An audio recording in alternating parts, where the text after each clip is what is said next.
Another great one in the primetime window. This game's on NBC, 7:30 Eastern Time. It's the Oregon Ducks taking on the Penn State Nittany Lions. Penn State is a 3.5-point favorite, a rematch of the 2024 Big Ten championship game. Oregon, of course, won that game 45-37.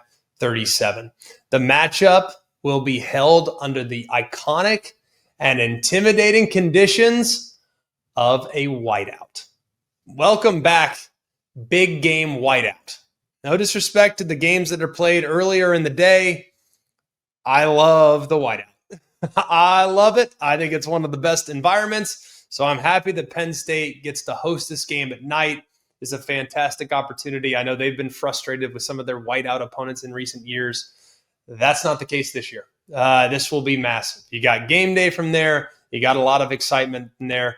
Penn State is 13-8 in whiteout games and is currently riding a 6-game winning streak in the whiteout games dating back to 2019. You got Dan Lanning against James Franklin. We'll start with Dan Lanning. It's his 4th year as the head coach. He's become a superstar. Oregon's become a national powerhouse in his leadership, 39-6 record, and his big game record's been pretty impressive as well. His background, we know what he is, super aggressive as a defensive mind, but he's very adaptable. They have now, in the last couple of years, kind of evolved to becoming one of the most efficient and explosive offenses in the country.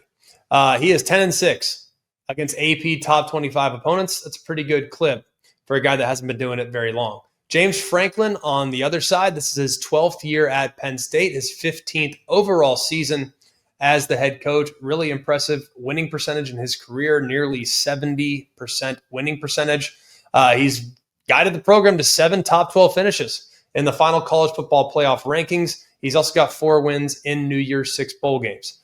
But the big game record have been problematic, right? We know he's a great recruiter. We know he's got great football teams. I don't think his personnel has ever necessarily been at the same level as some of the best teams that he's been asked to beat.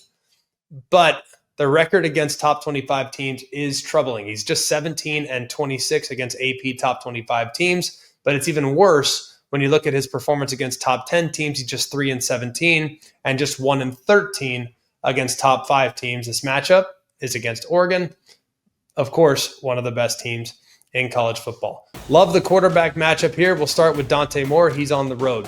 5-star player, challenging freshman year at UCLA, transfers, learns under Dylan Gabriel, and he has flourished here as the first-year starter in Will Stein's quarterback-friendly system, completing nearly 75% of his passes, 11-to-1 touchdown interception ratio, super quick release, very accurate, really effective passer. Really good on back shoulder throws. He knows how to beat man coverage with his pinpoint level accuracy.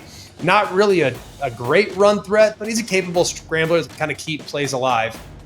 And I think it's something that Penn State absolutely must account for. Drew Aller on the other side, also a 5-star recruit, kind of looks the part, 6'5", 235, powerful arm. He's done a good job for the most part in his career with ball security. He has Penn State's all-time record for lowest interception percentage. Of course, everyone will remember what happened at the end of the Orange Bowl last year when he threw the late interception that led to the game winner from Notre Dame. Despite all these physical gifts, the performance has been a little inconsistent against high-level competition. I think a lot of people have kind of pointed to his footwork, under pressure, being a little more accurate on some routine throws. And right now, so far this year, it hasn't been great. His QBR is not impressive. It's in the hundreds. So that's pretty different from what we anticipated from him coming into the season. But here's hoping he kind of bounce out of that and have his best performance here against a really good football team. For Oregon, injuries. Evan Stewart's been out for a while. He got hurt back in summer, spring, whenever it was. So we won't see him. The other guy to monitor is DeCorian Moore. He supposedly got hurt in practice, but he went and played 51 snaps. So it's clearly not an issue, but still something worth noting. Then Noah Whittington, been sidelined for the last couple weeks with an undisclosed injury. They do have depth at that position, but his presence would be really nice to have in this matchup. As far as Penn State's concerned, they're about as healthy as you can possibly ask for right now, which is a good spot to be in going against what should be an incredible Oregon offensive and defensive attack. Question number 1, can Penn State establish the run against Oregon's front. This is big for a bunch of reasons, by the way. It might be Penn State's greatest offensive strength, their dynamic duo of Nicholas Singleton and Katrin Allen running behind a veteran offensive line. Currently, Penn State's rushing for about 194 yards a game. It's not bad, about 5.5 per carry. But when you look a little deeper, it hasn't been as good as you'd like up front. They're averaging just 2 yards before contact per carry. That's 55th. And they haven't really played a great schedule. More on that in a moment. So with a veteran group up front, you'd hope the holes would be bigger. You'd hope the run lanes would be open for longer. But the good news is they're seldom losing yards. They almost never lose yards. They have just 13 carries this year that have resulted or 0 or negative yards, the second fewest in the country. So I want to see that explosiveness in the run game. And the only way to get that is to get these running backs at full speed, working against a linebacker or a safety. The only way to do that is to be a little bit better up front. And if you look at Oregon's question mark, this is another reason why this is huge. Question mark is a little bit up front. And so far, statistically, you got to feel pretty good. They're giving up under 110 yards a game and 3.5 per carry.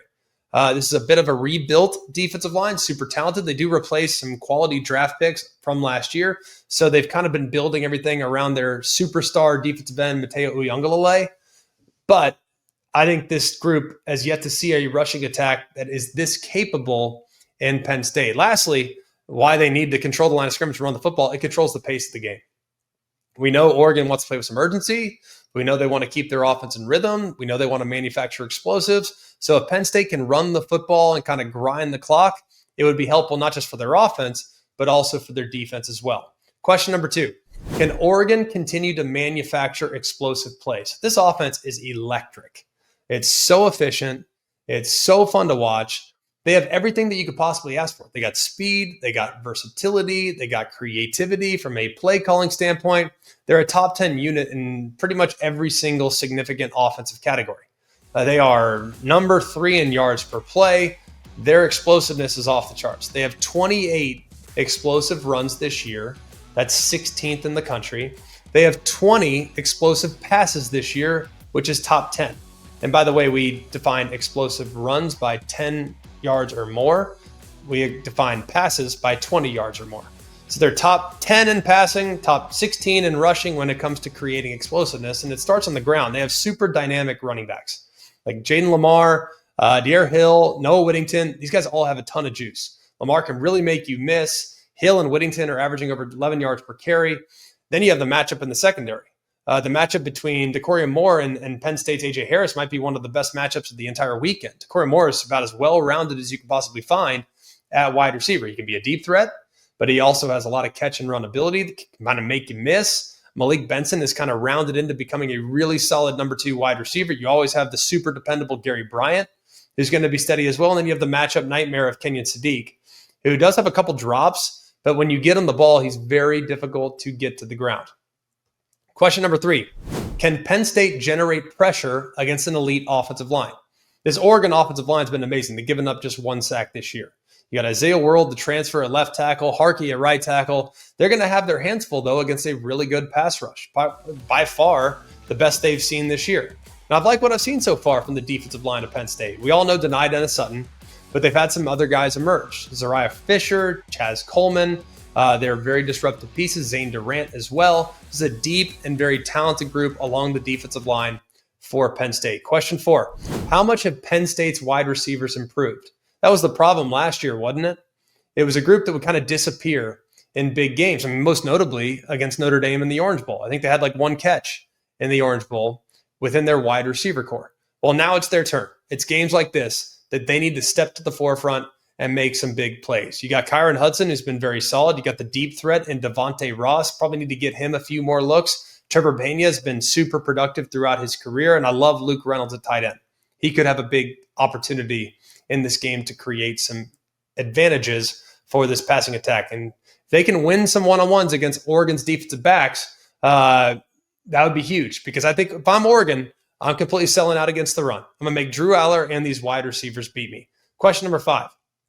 How much do we really know about either one of these two teams based on what we've seen so far? Penn State so far has played the 136th ranked strength of schedule. That is dead last in the FBS. They beat Nevada convincingly. They crushed FIU. They destroyed Villanova. Oregon, on the other side, has played the 119th ranked strength of schedule. Now, Oregon does have 2 wins against P4 teams, but those 2 teams are 0-4, Oregon State, and 1-2, Oklahoma State, who's fresh off a loss to Tulsa. So we take all this time digging up stats and watching the tape, but one thing we have no idea about is how either one of these 2 teams will handle getting punched in the mouth. How they handle adversity in this game might be the most important determining factor. And there's really no way of answering that right now.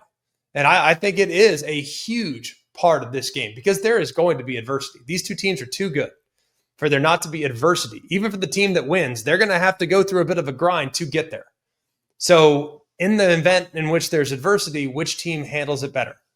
Penn State is the more veteran outfit, but I think if you look at the talent, I think Oregon might have slightly more talent. Question number 6. Can Drew Aller finally deliver a signature win?